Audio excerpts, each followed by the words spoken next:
Hello and welcome to my YouTube channel Dynamic Pathshala. तो दोस्तों, हम इससे पहले अपनी उत्तराखंड सीरीज़ को ही जो है कंटिन्यू करते हैं। इसमें हम इससे पहले हिस्ट्री हमने शुरू कर दी थी, तो हिस्ट्री में ही हम आगे दूसरा टॉपिक शुरू करते हैं जो है कुनिंद वंश। कुनिंद वंश को कहीं कहीं पुलिंद या कुलिंद वंश के नाम से भी संबोधित किया गया है। मेनली हम इसे कुनिंद वंश ही पुकारेंगे। इसके लिए हम सोर्सेज जो देखते हैं उसमें दो टाइप के सोर्सेज, अगेन हिस्ट्री को पढ़ने के लिए दो टाइप के सोर्सेज, रिटन या लिटरेरी सोर्स जिसको आप साहित्यिक स्रोत भी कह सकते हैं, या फिर आर्कियोलॉजिकल सोर्स जिनको आप पुरातात्विक स्रोत भी कहते हैं। लिटरेरी सोर्स में हमारे पास है महाभारत हो गई, अष्टाध्यायी हो गई, अर्थशास्त्र हो गई और टॉलमी जी के कुछ लिटरेरी वर्क्स हैं जिससे हमें कुनिंद वंश का जानकारी प्राप्त होती है। आर्कियोलॉजिकल सोर्सेज में भी आपको कुछ अभिलेख और सिक्कों के बारे में जानकारी मिलती है। महाभारत में सबसे पहले अगर आप देखें तो महाभारत में इसे श्री क्षेत्र का जिक्र मिलता है हमें महाभारत से, यहाँ के लिए कुनिंदों की राजधानी के लिए श्री क्षेत्र, जिसे कि कुलिंदाधिपति सुबाहु की नगरी माना गया है। और इसका जो हम आज की डेट में ट्रांसलेशन करें तो श्रीनगर ही माना गया इसे, श्री क्षेत्र को। सुबाहुपुर या श्री क्षेत्र जो भी इसका नाम महाभारत में कहा गया है। और इसके बाद हम अगर अष्टाध्यायी पे जाएं तो ये पाणिनि जी ने लिखी थी। ये 5th सेंचुरी BC की बुक मानी जाती है।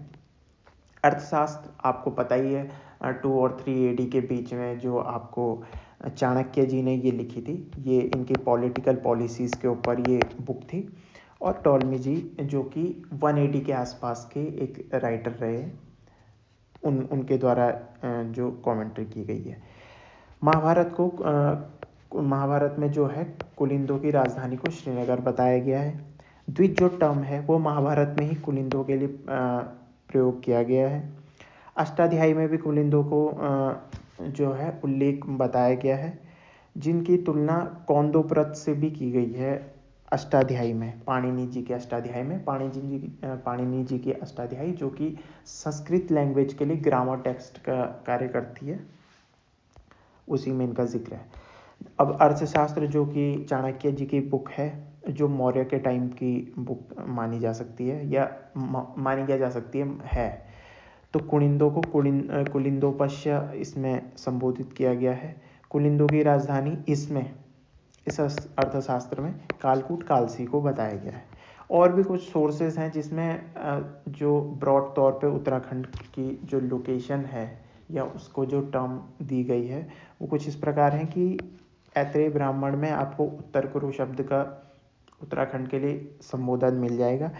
स्कंद पुराण जो है उसमें इस वाले एरिया को, इस रीजन को 5 हिमालयी खंडों में बांटा गया है। जो हिमालयी खंड है उसमें सबसे पहले आपका नेपाल आता है, फिर सेकंड नंबर पे आपका मानस खंड आ जाता है, थर्ड नंबर आपका केदार खंड, फिर फोर्थ पे आपका जालंधर और फिफ्थ पे कश्मीर।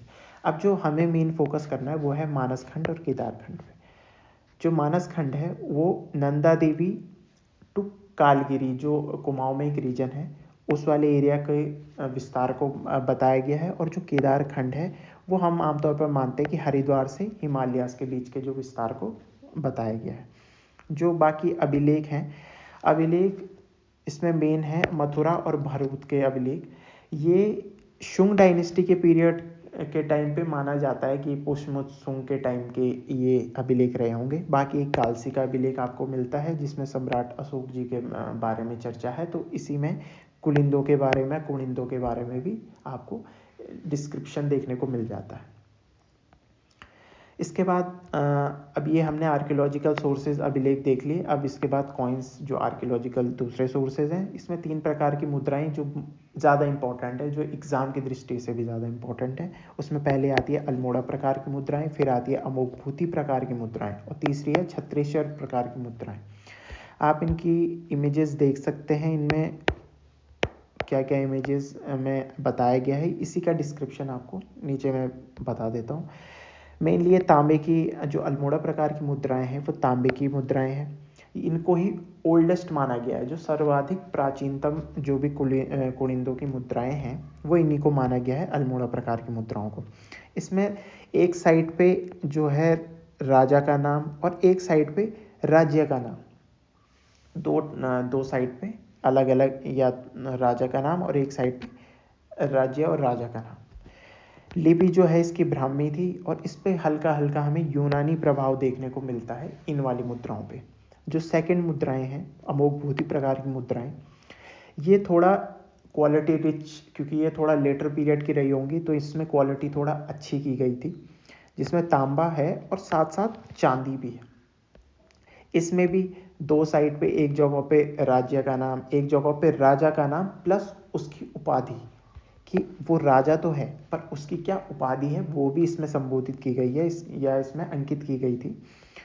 उसके बाद इसमें लिपि देखें तो ब्राह्मी और खरोष्टी द्विलिपिया जो संगम देखने को मिलता है इस वाली मुद्राओं में देखने को मिलता है। ये सबसे बेहतरीन प्रकार की मुद्राएं हैं जो अभी तक खोजी गई हैं इस वाले टाइम पीरियड से, और इसमें इंडो ग्रीक प्रभाव भी देखने को मिलता है। थर्ड प्रकार की मुद्राओं पे आते हैं तो ये है छत्रेश्वर प्रकार की मुद्राएं। इसमें ये थोड़ा ओल्डेस्ट टाइप की लगती हैं, पर अगेन अभी हम इन्हीं को सबसे ओल्डेस्ट मानेंगे। अल्मोड़ा टाइप की हो सकता है इनकी क्वालिटी थोड़ा इससे ज़्यादा डिग्रेडेड हो। इसको भी तांबे से बनाया गया है और इसमें थोड़ा सा देखने को मिलता है कि भगवान शिव के समान चित्र पाए जाते हैं। मतलब ये आप इसमें देख पाएंगे, ये भगवान शिव का त्रिशूल और ये वो बैठे हैं आसन पे, तो ये इसमें अंकित बताया गया है। इसमें भी लिपि ब्राह्मी है। इसमें कुषाणों का हल्का प्रभाव आपको देखने को मिलता है। कुछ बुक्स हैं जिनसे हमें इन कॉइन्स की जो डिटेल्स हैं वो मिली है। जैसे कि आप देख सकते हैं ये catalogue of the coins of ancient India, जो एलन एंड जॉन की जो बुक है, इससे भी इनका थोड़ा बहुत जानकारी प्राप्त होती है। बाकी जो दूसरी बुक है morphogenesis of Kuninda coins, MP Joshi ji ने ये बुक राइट की थी, तो इनसे भी हमें इन कॉइन्स के बारे में जो जानकारी प्राप्त होती है। अब इन टोटल जितनी भी हमने रिसर्च की या हमें जो भी साक्ष्य प्राप्त हुए, इसके हिसाब से कुछ कंक्लूजन जो है हिस्टोरियंस ने डिराइव किए हैं, वो हम कंक्लूजन भी देख लेते हैं। कि कुणिंद यूके पर राज करने वाले अभी तक प्रथम राजवंश माना गया है। प्रथम राजवंश और ऐतिहासिक राजवंश में थोड़ा अंतर होता है, जिसके लिटरेरी अच्छे खासे सोर्स होते हैं, वो हिस्टोरिकली प्रथम माना जाता है। इसको हम अभी एंशिएंट टाइप का ही प्रथम मानते हैं कि इससे पहले हमें कोई राजवंश देखने को नहीं मिलता है, तो इसीलिए हम इसे प्राचीनतम मतलब प्रथम ही राजवंश कहेंगे। ऐतिहासिक तौर पर इसे हम प्रथम राजवंश नहीं मानेंगे, वो इसके बाद वाले कत्यूरी राजवंश वगैरह आते हैं।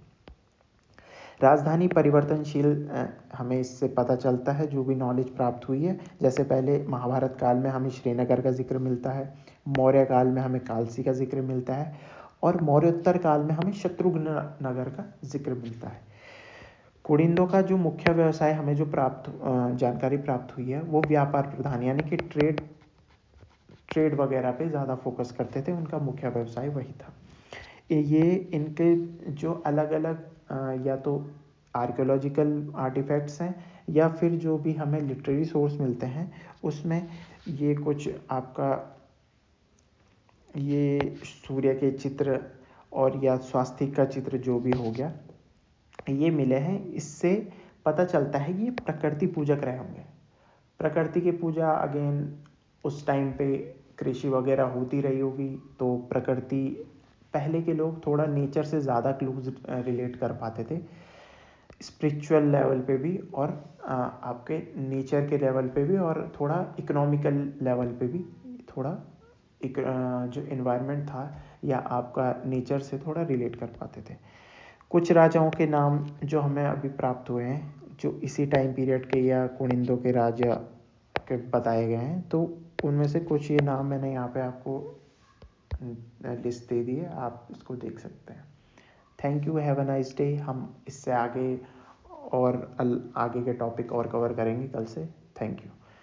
आप चाहें तो इसे लाइक शेयर सब्सक्राइब कर सकते हैं, और कमेंट सेक्शन में आप बता सकते हैं कि आपको कैसी वीडियो लगी, कहाँ आपको दिक्कत आती है, कहाँ आपको परेशानी है, आप कमेंट सेक्शन में ज़रूर बता सकते हैं। Thank you.